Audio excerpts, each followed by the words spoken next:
This video is brought to you by Mubi, a curated streaming service showing exceptional films from around the globe. Try Mubi free for 30 days at mubi.com/CinemaTyler. You guys ought to do a story about me sometime! Why should we do a story about you? Well, I'll tell you.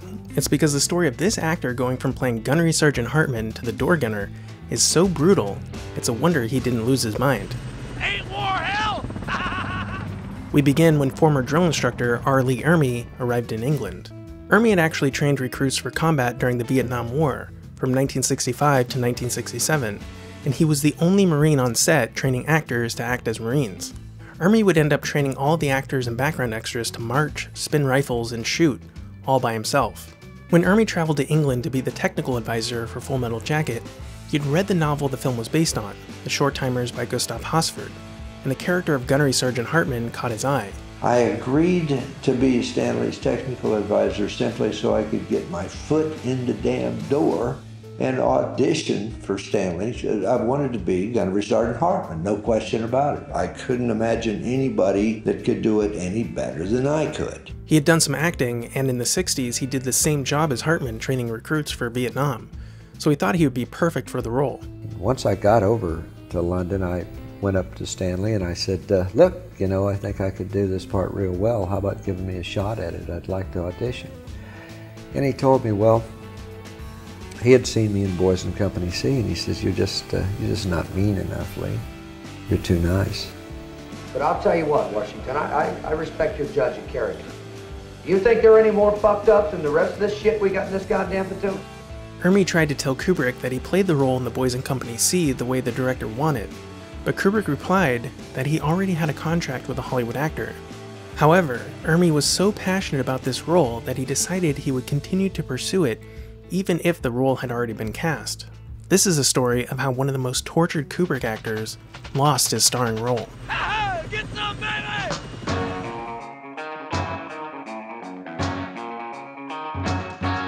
The actor Kubrick first hired to play Gunnery Sergeant Hartman was Tim Colceri. Colceri would end up playing the door gunner who shoots at random civilians from the helicopter in the film. Kubrick had originally considered Robert De Niro and Ed Harris for the role of Hartman. Part of why Kubrick didn't pursue De Niro was that he thought that the audience would feel cheated when the character is killed off halfway through the movie.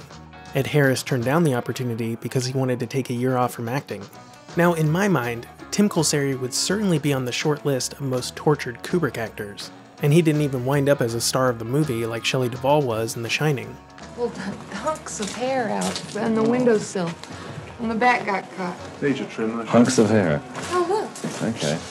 During pre-production on Full Metal Jacket in 1982, Kubrick posted an ad in The Hollywood Reporter saying that he was willing to look at anyone's audition tape for his new movie about the Vietnam War. Colceri served in the Marines from 1969 to 1971, and if you look at him, he seems like the obvious choice to play a big, scary drill instructor. At this point, Colceri had written a screenplay for a film about his experiences in the Marines called The Birth of Pride, so acting as a drill instructor in the movie was totally in his wheelhouse. His friends certainly thought so, and had him send in an audition tape of him yelling at a young Marine recruit. Remain calm! 3 years go by, and in 1985, Colceri got a call from Kubrick's right-hand man, Leon Vitali, who played Lord Bullingdon in Barry Lyndon. Vitali informed Colceri that Kubrick was impressed with his tape, and they also really liked the kid he was yelling at. Colceri told them that the kid playing the Marine was an actual Marine, who still had a year left of service. The production tracked down the kid, who was on leave, and had Colceri do 3 more scenes with him on video and send it back. Ain't you follow orders? 3 days later, he got a call from the president of Warner Brothers. Hello, Tim. This is Louis Blau, president of Warner Brothers. Tim, I have a tremendous amount of faith in Stanley Kubrick. Tim, Stanley Kubrick has a tremendous amount of faith in Tim Colceri.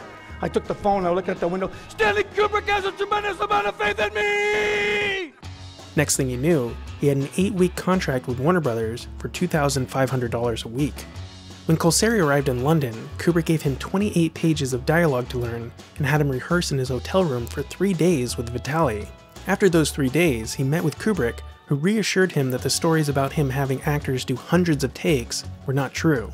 Colceri replied, "Mr. Kubrick, if you need 1,000 takes, I'm prepared to give you 1,001. It would be more than a year before Colceri would see Kubrick again. Kubrick was off filming the second half of the movie and wanted to keep the drill instructor isolated from the other actors in order to keep him from forming friendships and becoming less intimidating when they filmed the boot camp half of the film. During this time, Colceri spent 6 days a week and 12 hours a day rehearsing lines with Vitali. These rehearsal sessions were videotaped and sent to Kubrick to modify the dialogue based on seeing it performed.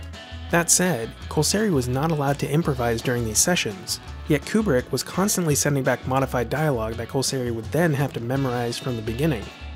Colceri said, "I had to memorize so much dialogue that I couldn't sleep, and they sent me to a doctor. The doctor said, 'Here, take this yellow pill, it will knock you out.' I took it and it knocked me out, but I felt groggy the next day. I said, 'I don't want to take any more of these.'" What's interesting is that during this time, Colceri became friends with his neighbor Michael Biehn, who was in London working on James Cameron's Aliens. After 3 months, they told him he was going to shoot a scene. They put him in a trailer for 12 hours to memorize 2 pieces of dialogue. At the end of the day, Vitali brought him out and rolled the camera. The dialogue was, "You're about to receive your first Marine Corps recruit haircut. You'll be shaved completely bald. If you have a mole, a bump, a scar, or anything else protruding from your head, and by protruding I mean anything else sticking up out of your head, the minute you sit in that chair, please stop." What? It's the minute you sit down in that chair. And I went, "Down in the chair." I didn't say down, and you're stopping me? "You're about to receive your first Marine Corps recruit haircut. You'll be shaved completely bald. If you have a mole, a bump, a scar, or anything else protruding from your head, and by protruding I mean anything else sticking up out of your head, the minute you sit down." He put his arm around me and said, "Stanley's going to be impressed. He wants to make sure you can do your dialogue." Meanwhile, Lee Ermey was deeply embedded in the production while shooting the Vietnam half of the film. Ermey said, "I didn't keep my distance from the actors as Kubrick would have preferred. I couldn't keep my distance as Hartman, but also teach the actors how to do things as the technical advisor." So how did Colceri lose the role? Well, it's not so much that Colceri lost the role as Ermey won the role.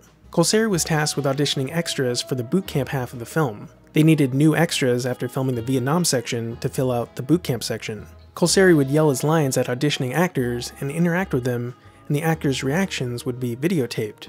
Because Colceri already had the part and these were just auditions, the focus was on the extras, and Colceri would kind of go half speed as he would when you're doing line readings for someone else's audition. He'd do it for 5 minutes and his voice would get sore because it hurts to yell like that for a long time, and he'd leave, but they still had extras to audition, so Lee Ermey would get in front of the camera and start auditioning these people, and the difference was that Tim Colceri was like, "Hey, what's your name, soldier?" And then you had Lee Ermey going, "What's your major malfunction, soldier? What are you looking at? You want to fuck me?" As you might have seen in my series on 2001: A Space Odyssey, Kubrick often didn't want his actors to really act, but instead build the character off their own personality. There's a story about Kubrick being annoyed on the set of Eyes Wide Shut when he found out that Alan Cumming wasn't American and was instead putting on an American accent in his audition tape. He was all like, "You're not American." And I was like, "I know, I'm Scottish." And he went, "Well, you're American on the tape." And I went, "Yeah, that's because I'm an actor, Stanley." So Ermey, who was not allowed to audition properly, was sneaking his own audition onto the tapes of auditioning extras. Ermey had the idea to audition 30 extras at once by treating them as if they were new recruits, and he was the drill instructor, while Leon Vitali videotaped. Ermey would do the dialogue for the first scene of the film, and then address each actor individually and dress them down as if they were a recruit, and he was their drill instructor. Ermey knew that Kubrick would have to watch these tapes, and see him as if he were Hartman. "You're so ugly you could be a modern art masterpiece." So even though it wasn't really fair because Colceri wasn't auditioning and still learning his lines, Kubrick saw the difference between Colceri and Ermey, someone who was playing Hartman and someone who was Hartman. Also, remember, Colceri wasn't allowed to improvise, but Ermey, as technical advisor and former drill instructor, was, and he came up with all sorts of ridiculously creative insults from his experiences as a drill instructor. Anyway, we submitted this to Stanley that evening, and Stanley looked at it, and the next morning he was all smiles when I went out to the set, and he knew what the hell I'd done, you know. He says, "I wouldn't let you audition." "Well, you found a way to audition anyway, didn't you?"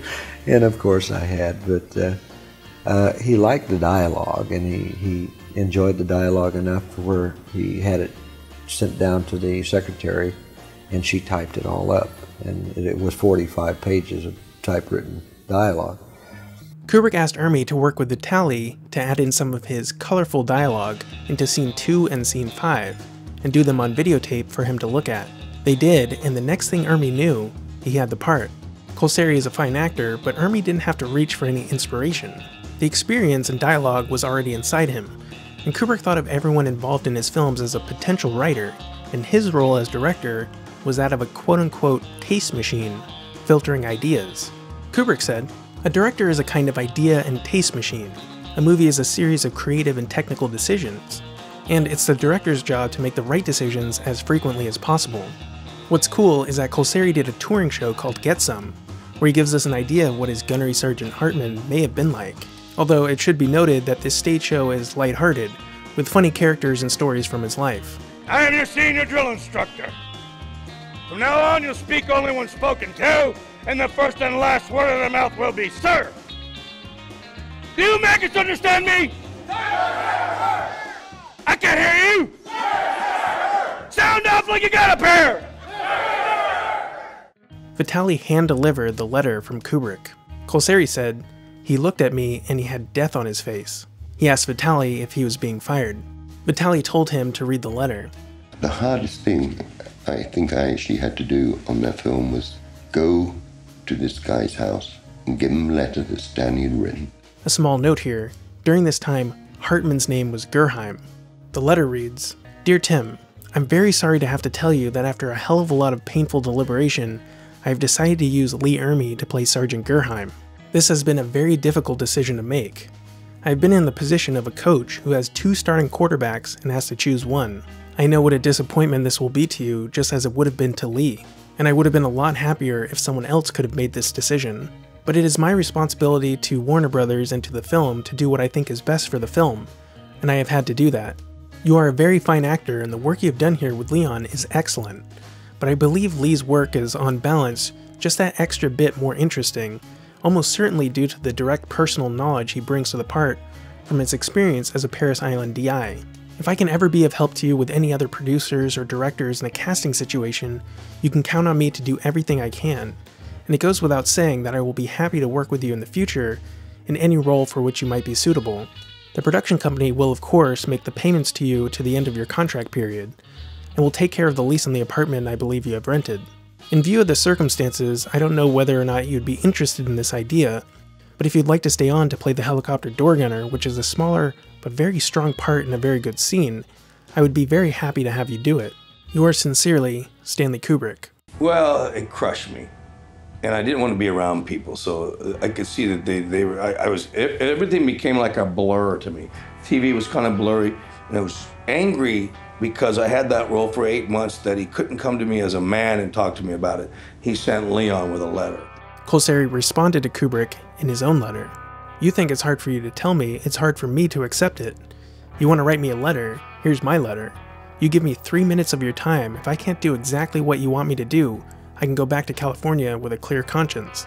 As far as the door gunner role is concerned, just as a painter loves to paint and a singer loves to sing, I'm an actor who loves to act. And nobody can do this role better than I. Very depressed, Tim Colceri." Kubrick didn't write back, but had Vitaly call to tell Colceri that the letter hurt his feelings.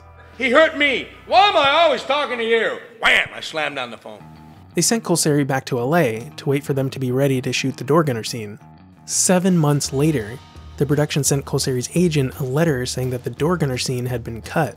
At this point, Colceri hired a lawyer, who wrote up a letter to Kubrick and Warner Brothers, quote, arguing that the actor had kept his head shaved for 2 years, which kept him from going out for commercial work. It is unknown if it was the letter or not, but Colceri was welcomed back to England to shoot the scene. Also, at one point, Lee Ermey was in a terrible car accident, and they asked Colceri if he would be available to come back and play Hartman, and then the next day he was told, never mind, because the insurance company agreed to pay for the production delay.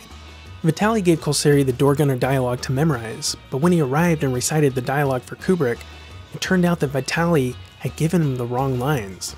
Any women and children? Sometimes. Colceri was rightfully pissed. He started to think that Kubrick was trying to intentionally make him crazy for the role. Kubrick had him come to his house, where he sat at a typewriter and wrote up the new dialogue with Colceri's help. They shot a few takes without Kubrick, I'm assuming this is because Kubrick likely wouldn't have gone up in a helicopter with his fear of flying. Kubrick watched the playback and didn't like Colceri's, quote, joyful laughter in the scene and gave him one direction. He said, "Tim, don't laugh like that anymore. Give me an everyday killer smile." I started shooting the weapon I want to talk, and I did the scene without laughing, just very serious with a little smile. Anybody who runs is a VC. Anybody who stands still is a well-disciplined VC. All you gotta do is start just like that. He goes, "Good, Tim, do it 13 more times just like that." I did. Then they had to shoot the parts of the machine gun firing at extras playing civilians, and they were finished by the time night came. Both Vitali and Colceri were completely wiped, but Kubrick ordered them to drive 100 miles back to production headquarters to look at and sign off on the quality of the film. Colceri said, "We were exhausted. I don't know how Leon even drove. I was nodding out the whole way, I was so tired." I'm assuming that they did the shots of Joker and Rafterman on the ground, because you can't see outside in their shots, and there's a small continuity error where this little bottle disappears from Joker's helmet in the reverse shot. Warner Brothers called me up and said he had a hell of a time putting all your original laughs back in when he wasn't even on the set. And we showed the film last night to 300 Vietnam vets, and he said the best guy in the film was that door gunner. And he was smart enough as a general, as a director, to know that his way wasn't the right way, and whatever I did might work, and it did work. Colceri says that he is grateful to have been given the role of the door gunner, even if he had to go through losing a starring role as Hartman. Of course, he acknowledges that it would have been a much more pleasant experience if he had only gotten the door gunner part from the beginning and didn't have to go through all of the torment. When the movie premiered, Colceri was surprised to see that Kubrick had given him a starring credit with his name on the screen all by itself. Colceri said, "I almost cry every time I get to that point because all that I went through, at least he showed me the respect. I'm so proud of that, and I went through hell to get to that point." After Lee Ermey passed away in 2018, Colceri was invited to speak at the funeral, and he told a bunch of stories about working on Full Metal Jacket. Kevin Major Howard, who played Rafterman in the movie, was there, and he wanted to help Colceri produce a one-man show about working on the film and his experiences as a Marine. I believe this is the touring show called Get Some, after one of his great lines in the movie. Get some, baby! Hopefully it will be back after the pandemic is over, because I'd love to see it. Colceri went on to appear in over 60 films and television shows, and several of his roles were drill instructors. He may have only appeared on the screen for a few minutes, but because he's so fucking good, Tim Colceri became one of the most memorable characters in Full Metal Jacket. And that ain't no shit neither. This episode's bonus material is a PDF with a Full Metal Jacket trivia game. Now, it's a little difficult, but it's multiple choice, and I added some additional factoids, so even if you don't know the answers, you'll get some interesting facts about the movie. It's just $1 and it really helps the channel, and this time, I'm going to start transitioning to a digital marketplace that I helped create. We've been working on it for a long time. It's a website that organizes videos on filmmaking, and will soon be offering a place to raise money by selling digital extras. You can find a link in the description and at the end of the video. Or support me on Patreon at the $5 level and get access to all of the bonus content I've made. I want to take a moment to thank this episode's sponsor, Mubi.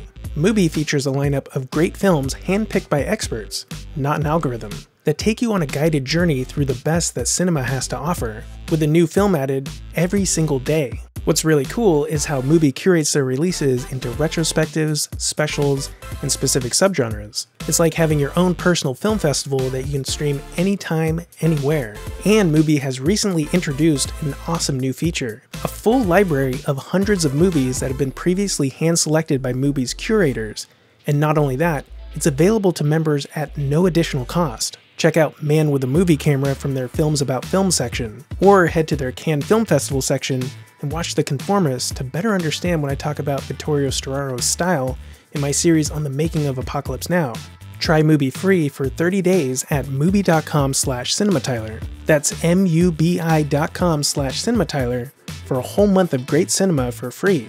Or join CinemaTyler on Patreon at the $5 level and get extended access to Mubi as a perk. Thanks for watching.